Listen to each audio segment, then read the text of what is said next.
আসসালামু আলাইকুম এভরিওয়ান, আশা করছি সকলে ভালো আছেন। ইফতারের জন্য সাবুদানা এবং কিছু ফ্রুটস দিয়ে খুবই মজাদার একটি ডেজার্ট বা ড্রিঙ্ক শেয়ার করব, যেটা খেলে সারাদিনের ক্লান্তি ভাব একদম দূর হয়ে যাবে।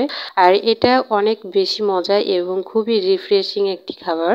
গরম এবং রমজানের জন্য এই ডেজার্টটি কিন্তু খুবই উপকারী। আশা করছি আমার এই আজকের সহজ রেসিপি আপনাদের কাছে ভালো লাগবে। আর ভালো লাগলে অবশ্যই আমার চ্যানেলটিকে সাবস্ক্রাইব করে পাশে থাকা বেল আইকনে ক্লিক করে নোটিফিকেশন অন করে রাখবেন, তাতে আমার সমস্ত নিত্য নতুন রেসিপির ভিডিও পেয়ে যাবেন। তো সাবুদানা এবং ফ্রুটসের ডেজার্ট তৈরি করার জন্য আমি এখানে একটা জেলি তৈরি করে নেব। তো তার জন্য আমি একটা পাত্রে 1 কাপ পানি দিয়ে দিয়েছি, আর হলো 3 চামচ চিনি, আর হলো 1 টিস্পুন আগার আগার পাউডার দিয়ে দিচ্ছি।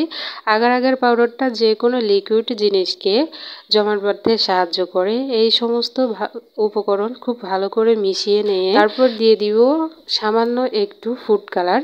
আমি যেহেতু জেলিটা একদম লাল করব, আপনারা চাইলে সাদাও রেখে দিতে পারেন। আমি ফুড কালার দেওয়ার পর আমি এখানে খুব ভালো করে মিশিয়ে নিয়েছি। ভালো করে মিশিয়ে নেওয়ার পর আমি চুলায় বসিয়ে অনবরত নেড়েচেড়ে আমি এটাকে ফুটিয়ে নিব। ফুটিয়ে জাস্ট একটা বলক তুলে নিলেই কিন্তু হবে, খুব বেশি এখানে জাল করার কোনো দরকার নেই। পানিতে যখন বলক চলে আসবে তখন নামিয়ে নিতে হবে। নামিয়ে নিয়ে একদম একটা পাত্রে ঢেলে দিতে হবে। আমি একটু ছড়ানো পাত্রে ঢেলে ঠান্ডা করে নিব। কিছুক্ষণ বাইরে রাখার পরেই দেখবেন যে এটা জমাট বেঁধে গেছে। চাইলে আপনারা নর্মাল ফ্রিজেও কিন্তু রেখে দিতে পারেন কয়েক মিনিটের জন্য, তাহলে দেখতে পাবেন যে এটা জমাট বেঁধে গেছে। এখন আমি পাত্রটা ধুয়ে আমি আবারও এখানে চুলায় বসিয়ে দিলাম পাত্রটা বসিয়ে দিয়ে আমি এখানে 1 কেজি পরিমাণ দুধ নিয়ে নিয়েছি। আমার বাড়িতে অনেক লোক, এই জন্য আমি একটু দুধটা বেশি করে নিয়েছি, তবে আপনারা কম বেশি করে কিন্তু নিতে পারেন। দুধটা দেওয়ার পর আমি এইখানে দিয়ে দিলাম 1/2 কাপ গুঁড়া দুধটা দিলে খুব তাড়াতাড়ি যখন দুধে বলক চলে আসবে তখন এটা অনেক বেশি গাঢ় হয়ে যাবে, খুব বেশি জাল করতে হবে না। গুঁড়া দুধটা দিয়ে নেড়েচেড়ে আমি খুব সুন্দর করে লিকুইড দুধের সঙ্গে মিশিয়ে নিব। আর এটা অবশ্যই দুধটা ঠান্ডা অবস্থায় কিন্তু করতে হবে, চুলা ধরিয়ে দিয়ে কিন্তু এটা করলেও হবে না। অবশ্যই দুধটা ঠান্ডা অবস্থায় থাকতেই এই কাজটা করে নেবেন, কারণ দুধটা যখন গরম হয়ে যাবে, দুধ গরম হয়ে গেলে কিন্তু গুঁড়া দুধটা মিশতে চাইবে না, তার জন্য বললাম। তারপরে এখানে দিয়ে দিচ্ছি 3 থেকে 4 চামচ চিনি। আপনারা কে কতটুকু মিষ্টি খাবেন সে ততটুকু মিষ্টি দেবেন। আর এই ড্রিঙ্কসে খুব বেশি মিষ্টির কিন্তু খুবই প্রয়োজন পড়ে না, খুব সামান্য। যেহেতু আমরা এখানে ফ্রুটস ব্যবহার করব, এই জন্য ফ্রুটসে কিন্তু আগে থেকেই ফ্রুটসে কিন্তু মিষ্টি থাকে, এই জন্য খুব বেশি মিষ্টি এখানে দেওয়ার কোনো দরকার নেই। আর যেহেতু এটা হেলদি একটি খাবার, এই জন্য খুব বেশি মিষ্টি দেওয়ার কোনো প্রয়োজন নাই। দুধটা অনবরত নেড়েচেড়ে আমি জাল করে নিয়েছি, দেখতেই পাচ্ছেন বলক চলে এসেছে। দুধটা যখন হয়ে যাবে তখন আমি নামিয়ে ঠান্ডা করতে দিব। আর আবারও পাত্রটা পরিষ্কার করে আমি পর্যাপ্ত পরিমাণ পানি দিয়ে দিয়েছি। পানিটা দেখুন এইভাবে ফুটবে, এরকম যখন পানিতে বলক চলে আসবে তখন আমি এখানে দিয়ে দিচ্ছি হলো 1 কাপ সাবুদানা।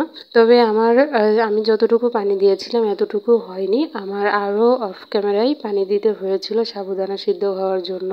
সাবুদানা সিদ্ধ হয়েছে সেটা কিভাবে বুঝবেন, এরকম চামচে করে নিয়ে উপর দিকে এরকম দেখবেন, যখন সাবুদানাটা সিদ্ধ হয়ে এরকম স্বচ্ছ হয়ে যাবে তখন বুঝতে হবে যে আসলে সাবুদানাটা কিন্তু সিদ্ধ হয়ে গেছে।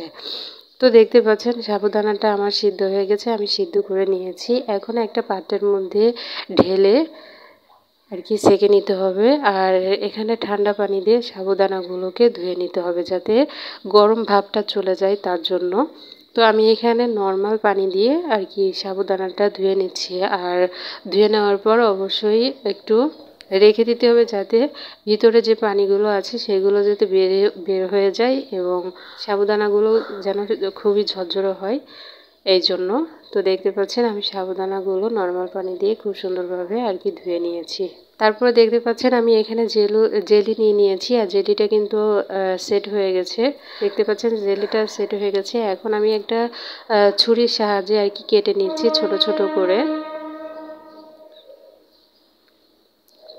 করে কেটে নিচ্ছি। দেখতে পাচ্ছেন আমি এখানে রেড ফুড কালার দেওয়ার জন্য রংটা লাল হয়েছে, আপনারা চাইলে সাদাও কিন্তু রেখে দিতে পারেন, কোনো সমস্যা নেই। আমার কিউব করে আর কি কেটে নেওয়া হয়ে গেছে। এরকমভাবে আমি ছোট ছোট করে আর কি টুকরো করে নিয়েছি জেলিগুলো। এখন দেখতে পাচ্ছেন যে আমার দুধটাও কিন্তু ঠান্ডা হয়ে গেছে। দুধটা কিন্তু এ পর্যায়ে অবশ্যই ঠান্ডা রাখতে হবে, গরম থাকলে কিন্তু হবে না। দুধটা যখন ঠান্ডা হয়ে গেছে তখন আমি এখানে দিয়ে দিচ্ছি হলো সাবুদানা। আগে থেকে যে সাবুদানা আমি ঝরানোর জন্য রেখেছিলাম সেই সাবুদানাটাই এখানে দিয়ে দিচ্ছি।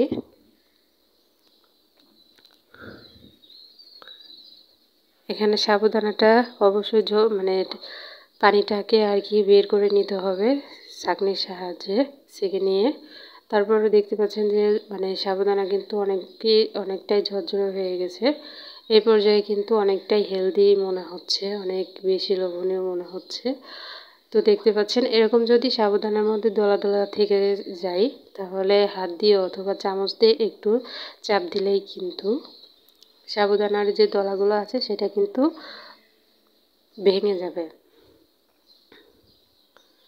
দুধের সঙ্গে যখন সাবুদানাটা খুব সুন্দরভাবে মেশানো হয়ে গেছে তখন এখানে দিয়ে দিচ্ছি কালো আঙ্গুর ফল, কিছু দিয়ে দিচ্ছি সবুজ আঙ্গুর, আর এখানে দিয়ে দিচ্ছি 4-5টার মতো আমি খেজুর কেটে রেখেছিলাম খেজুর। আর খুব সুন্দর করে মিশিয়ে নিচ্ছি। দেখতে পাচ্ছেন কতটা লোভনীয় মনে হচ্ছে এই পর্যায়ে। তারপর আমি এখানে দিয়ে দিব হলো 2টো কলা। আমার কাছে যা ছিল আমি তাই দিয়েই কিন্তু একটা ডেজার্ট তৈরি করে নিলাম, সাবুদানার ডেজার্ট তৈরি করে নিলাম। আপনাদের কাছে যা ফ্রুটস থাকবে সেটা দিয়েও কিন্তু আপনারা করতে পারেন। আমি যা যা দিয়েছি এগুলোই কিন্তু আপনাদের দিতে হবে এমনটা কিন্তু মানে এমন ব্যাপার না। অবশ্যই আপনাদের হাতের কাছে যে ফ্রুটসগুলো থাকবে সেগুলো দিতে পারেন। আপনারা এখানে বেদানা দিতে পারেন অথবা আম দিতে পারেন, তারপর আপনারা আপেলও দিতে পারেন। তো আমার কাছে যা ছিল আমি তাই দিয়েই আপনাদেরকে একটা সুন্দর মানে সাবুদানার সুন্দর একটা ডেজার্ট তৈরি করে দেখিয়ে দিলাম। তারপর খুব সুন্দর করে কলা দিয়ে মিশিয়ে এখানে আমি আগে থেকে যে জেলিটা আমি কেটে রেখেছিলাম সেই জেলিটা আমি এখানে দিয়ে আবার খুব সুন্দর করে মিশিয়ে নিচ্ছি। তো দেখতে পাচ্ছেন ইফতারির জন্য খুবই সুন্দর একটা রিফ্রেশিং একটি ডেজার্ট তৈরি করে দেখালাম, সাবুদানার ডেজার্ট, সাবুদানা এবং ফ্রুটসের ডেজার্ট। আশা করছি আপনাদের সকলের কাছে ভালো লেগেছে। অবশ্যই লাইক কমেন্টস করে যাবেন। তো আজকের মতো এতটুকুই, কেমন লাগলো অবশ্যই কিন্তু জানিয়ে যাবেন। সবাই অনেক ভালো থাকবেন, সুস্থ থাকবেন। আমার পরবর্তী ভিডিও দেখার আমন্ত্রণ জানিয়ে আজ এখানে শেষ করছি। আল্লাহ হাফিজ।